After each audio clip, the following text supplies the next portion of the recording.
Кинеската вакцина, развиена од Институтот за медицинска биологија при Кинеска академија за медицински науки, се покажала речиси 100% безбедна во првата тест фаза за клинички испитувања, објави Reuters. Во неа учествувале 191 волонтер на возраст меѓу 18 и 59 години. Најчести насакани реакции кај волонтерите биле лесна болка и благ замор, како и црвенило, чешање и оток на местото на инјектирање.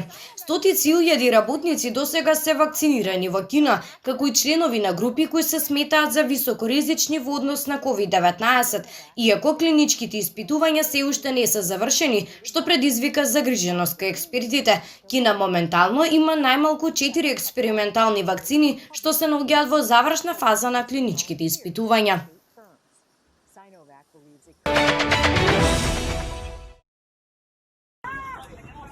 На еден лет во САД избила тепачка помеѓу двајца патници, откако еден од нив наводно одбил да носи маска. Райли Лансфорд, која била во авионот за време на настанот, на својот Инстаграм профил сподели видео од инцидентот, како и објаснување за тоа што се случило пред да почне борбата.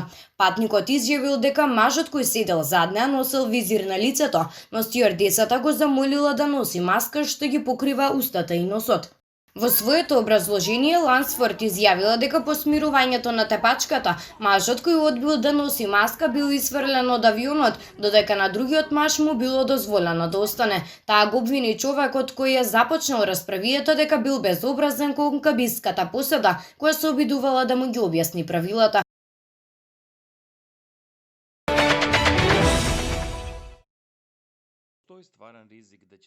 Во дечкиот американски епидемиолог Ентони Фаучи го негираше тврдењето на американскиот председател Доналд Трамп дека коронавирусот е смртоносен исто колку и грипот. Тој потсети дека симптомите на овие две болести се слични, но дека штетата што коронавирусот ја предизвикува врз организмот е значително поразлична од онаа предизвикана од грипот, пренесува телевизијата NBC News.